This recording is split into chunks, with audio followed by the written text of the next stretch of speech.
In the bustling city of Lagos, where the sound of car horns played a constant melody and bright neon lights never seemed to dim, there lived a couple, Ifeinwa and her husband Chijioke.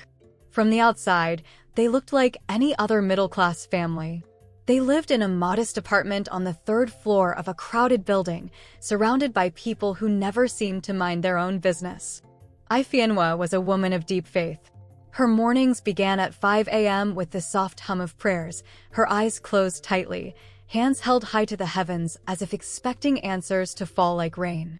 Even on busy days, when she barely had time to prepare breakfast for her 2 children, she would whisper, "Lord, take control," under her breath.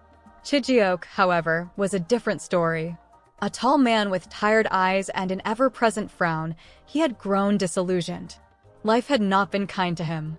For years, he had struggled with his business, watched dreams slip through his fingers like sand, and was constantly reminded of his failures by those around him. "God doesn't pay bills, Ifeinwa," he would mutter whenever his wife invited him to join her for evening prayers. "But he answers prayers," Ifeinwa would reply, her voice steady and hopeful. It was always the same.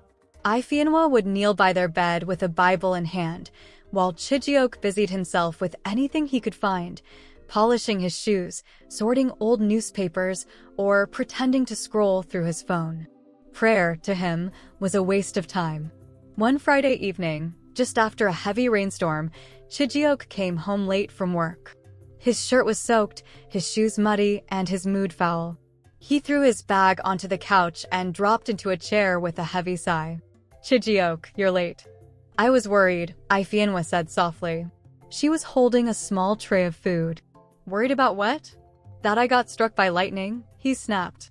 She ignored the tone, set the tray down, and walked to the small corner of the living room where her Bible sat. "Will you pray with me today?" she asked gently.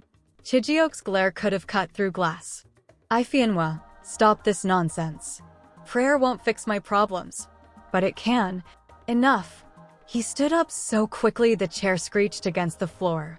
He marched into the bedroom, slamming the door behind him. Ifeinwa sighed and whispered a quiet prayer, "Lord, soften his heart. Show him your power." A few weeks later, Chijioke's business took a blow. His only major client, who had promised a huge deal, backed out at the last minute. Chijioke came home early that day, pacing like a man possessed. "What happened?" Ifeinwa asked, alarmed by his restlessness. "It's over. The deal is gone." "All gone," he barked, his face red with frustration. "Don't lose hope, Chijioke. We can pray about it." "Prayer again? Do you think prayer will pay for the children's school fees? Or buy food?" "Ifeinwa, I need real answers, not your religious fairy tales." Ifeinwa didn't argue. She just stepped aside, tears pooling in her eyes as she watched him storm out of the house. That night, she prayed harder than ever before. The next morning, Ifeinwa woke up early as usual. She looked at the empty space beside her in bed. Chijioke hadn't returned home all night. Her heart squeezed with worry, but she refused to panic. "Lord, protect him wherever he is," she whispered, her fingers gently tracing the pages of her Bible. It wasn't until late afternoon that Chijioke finally came back. His clothes were wrinkled, and the smell of alcohol clung to him like a shadow. Ifeinwa stared at him quietly as he stumbled into the house. "Where have you been?" she asked softly. "Why do you care?" he slurred, collapsing onto the couch. "I'm a failure, Ifeinwa. You should just leave me and go find a real man." Her heart broke as she listened to him. This wasn't the man she married, the confident, cheerful man who had once promised her the world. But she didn't give up. Ifeinwa knelt quietly beside the couch, right there in front of him, and began to pray out loud. "Lord, heal my husband. Heal his heart and show him that you are still in control. Break every chain holding him back and open doors for him that no man can shut." "Stop it," Chijioke snapped, turning his head away. "Stop praying for me. It's useless." But Ifeinwa didn't stop. She continued whispering prayers into the quiet of the room until Chijioke fell asleep, his face turned to the wall. Days turned into weeks, and Chijioke's situation grew worse. The landlord came knocking, demanding rent. The children's school sent a letter reminding them of overdue fees. Their food supply dwindled, and Chijioke sank deeper into frustration. One evening, as Ifianwa prepared a simple meal of yam porridge, her phone rang. It was an unknown number. "Hello," she answered cautiously. Good evening, madam. My name is Mr. Kunal Adeyemi. I'm calling on behalf of a certain client regarding your husband, Mr. Chijioke. Ifianwa froze.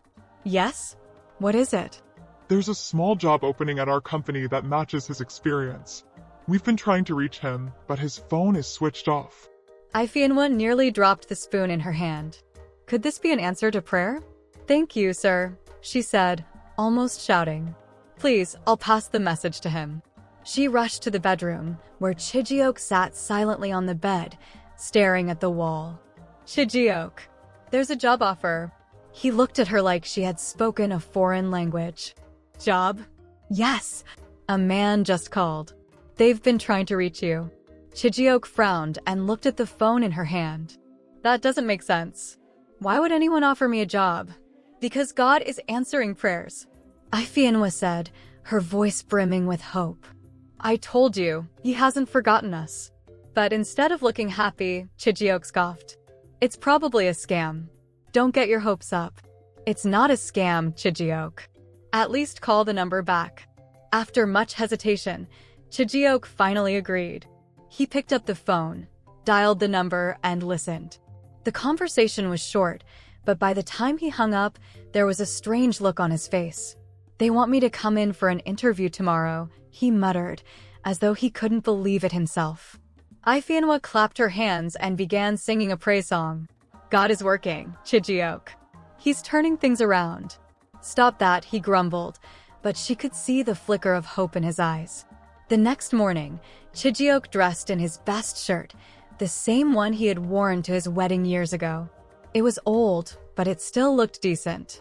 Ifianwa stood at the doorway, clutching her Bible. "Let me pray for you before you leave," she said. Chijioke sighed, but didn't resist this time. "Fine.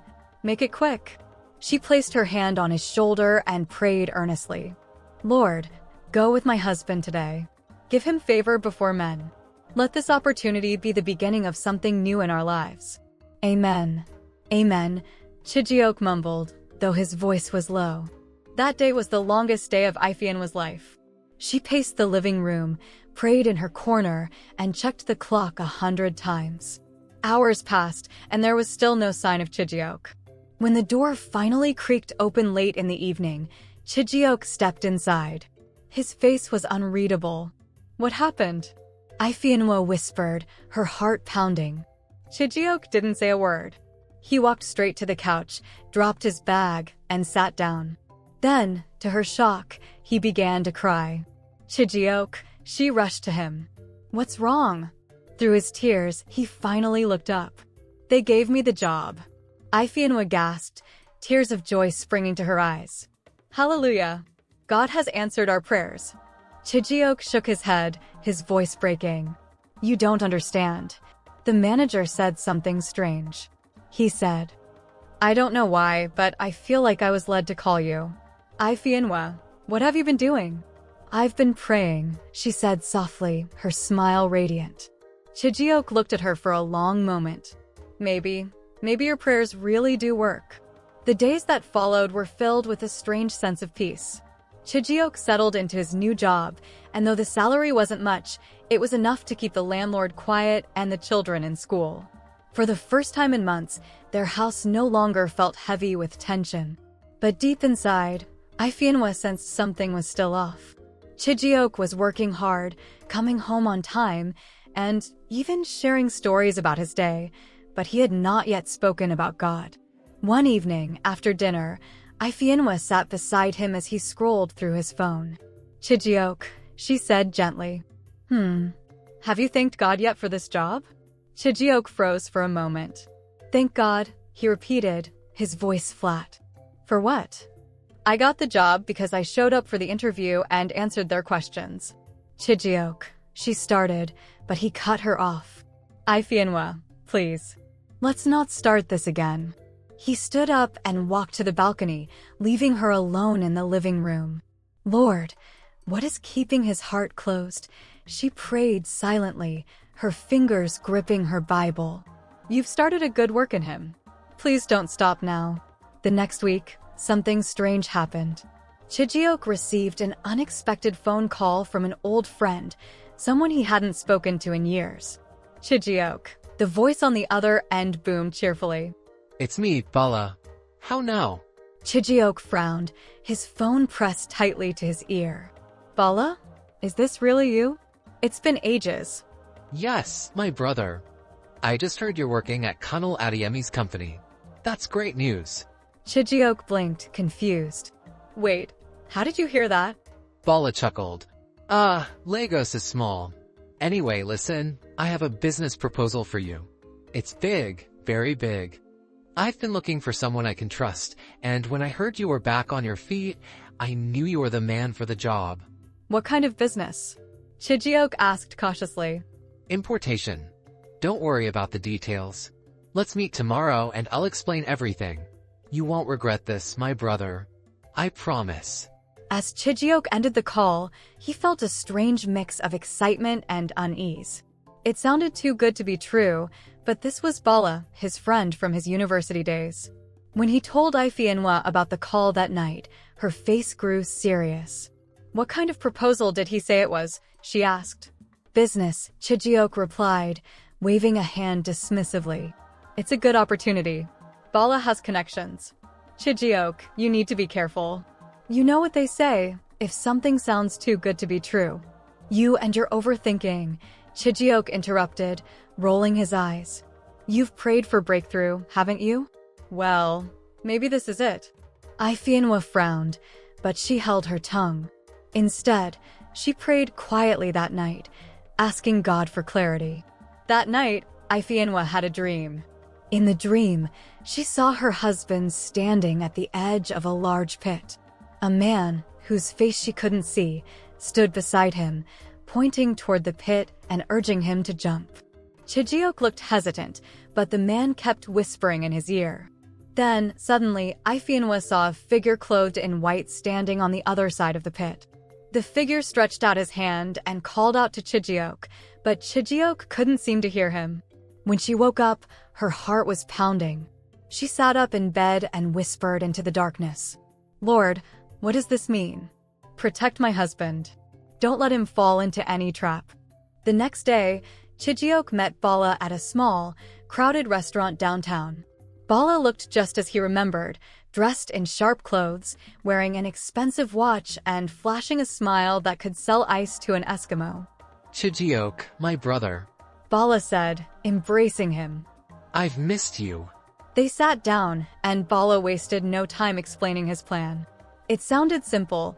They would partner together to import electronic goods from Dubai. Bala had the connections, the suppliers, and even the investors. All he needed was someone to manage the business on the ground. You'll be rich within 6 months, Chijioke. I'm telling you, this is the opportunity of a lifetime. Chijioke's head spun with excitement. For the first time in years, he felt like his luck was finally turning around. I'll think about it, he said finally, though he already knew what he wanted to do. That evening, when Chijioke told Ifienwa about the business, her face went pale. Chijioke, something isn't right about this. What are you talking about? Bala is my friend. If it's so good, why hasn't he done it himself? Why does he need you? Why do you always doubt everything? Chijioke snapped. Ifienwa, I'm tired of struggling. I want a better life for us, for the children. Can't you just support me for once? I'm not doubting you, Chijioke, she said, tears welling up in her eyes. I'm asking you to pray about this. Please, don't take a step without asking God first. Chijioke sighed in frustration and stormed out of the room. That night, a heavy rainstorm hit the city. Chijioke lay in bed, staring at the ceiling, unable to sleep. He thought about Bala, the business deal, and Ifienwa's warnings. Just then, the lights flickered and went out. As the room plunged into darkness, Chijioke heard a soft voice, barely a whisper, but clear enough to make his heart freeze. Chijioke, be still. He sat up, his breath caught in his throat. Who's there? The room was silent again, except for the sound of the rain pounding against the window. Chijioke's hands trembled. For the first time in years, he felt something he couldn't explain, something that made him think about all the prayers his wife had been whispering for him. Chijioke woke up the next morning with a heavy heart. The strange voice he heard during the storm lingered in his mind like a shadow. He wanted to shake it off, to convince himself it was just his imagination, but it refused to leave him. At breakfast, he avoided Ifianwa's gaze, but she could sense his unease. "Did you sleep well?" she asked softly. "Fine," he muttered, though he barely touched his food. "Chijioke," she said, her voice steady, "about Bala's business. Have you prayed about it?" "Enough with this prayer talk," he snapped, slamming his hand on the table. "I don't need prayers, Ifianwa. I need results." The children flinched, their spoons clattering on their plates. Ifianwa's lips trembled, but she stayed calm. "God will show you the truth," she whispered, rising to clear the dishes. That afternoon, Chijioke went to Bala's office to finalize the deal. The place was grand, a high-rise building with shiny glass walls.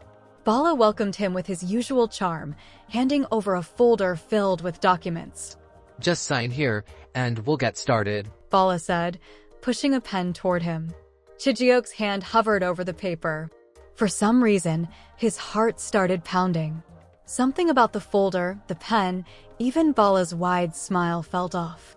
"What's this?" Chijioke asked, pointing to a small line at the bottom of the page. "Ah, nothing important. Bala said quickly. Just some legal fine print." Chijioke frowned. "Fine print?" "Yes, my brother. Don't worry about it. Just trust me." Trust. That word echoed in Chijioke's ears. For the first time, he looked at Bala's smile, not as the grin of an old friend, but as something false, something slippery. He picked up the folder and began reading. His eyes widened as he realized what was hidden in the fine print. He would be liable for everything, including debts, losses, and legal issues. His hands grew cold. "Bala, what is this?" Chijioke, calm down. "No, tell me. You were going to trick me into signing this, weren't you?" Bala's smile disappeared. Look, business is business. If you don't want to do this, someone else will. Just leave it. Chijioke stood up abruptly, the chair scraping against the floor. "You almost ruined me, Bala. And I would have let it happen." Without another word, he stormed out of the office. That night, Chijioke sat silently in the living room. The children were asleep, and Ifianwa was kneeling in her prayer corner, as always. This time, though, Chijioke didn't roll his eyes or pretend not to notice. He watched her intently, listening to the soft murmur of her prayers. It suddenly dawned on him how much strength it must have taken her to keep praying, even when he dismissed her, mocked her, and ignored her faith. Slowly, he stood up and walked over to her. Ifianwa looked up, surprised to see him standing there. "Chijioke? Teach me," he said quietly. "Teach you what?" "How to pray." Tears filled her eyes as she smiled. "Come," she said, reaching out for his hand. Together, they knelt down, and for the first time in years, Chijioke whispered words to God. They were simple, unsure, and filled with hesitation, but they were real. "Lord, thank you for saving me today. I don't know how to do this, but I'm here. Help me." Ifianwa's tears fell freely as she prayed alongside him, her heart full of gratitude. Life didn't transform overnight, but things began to change. Chijioke worked harder at his job and received a promotion. He began joining Ifianwa and the children for evening prayers, and little by little, his faith grew. One Sunday, as the family returned home from church, Chijioke stopped outside their door. He looked at his wife and said, "Ifianwa, thank you." "For what?" she asked, puzzled. "For never giving up on me. For praying for me even when I didn't deserve it." She smiled and squeezed his hand. "It was never me, Chijioke. It was God all along." Chijioke nodded, a smile tugging at his lips. "You were right. Prayer changes everything." Moral lesson. The story of Chijioke and Ifianwa reminds us that faith, Patience and the power of consistent prayer can overcome even the hardest of hearts and the toughest of challenges. Sometimes, when all hope seems lost, prayer opens doors we cannot see and protects us from dangers we don't even know exist. No matter how hard the journey, trust in God's timing. He is always working, even when we can't see it. Thanks for watching. I hope you enjoyed our story. Please like, share, and subscribe. Bye for now.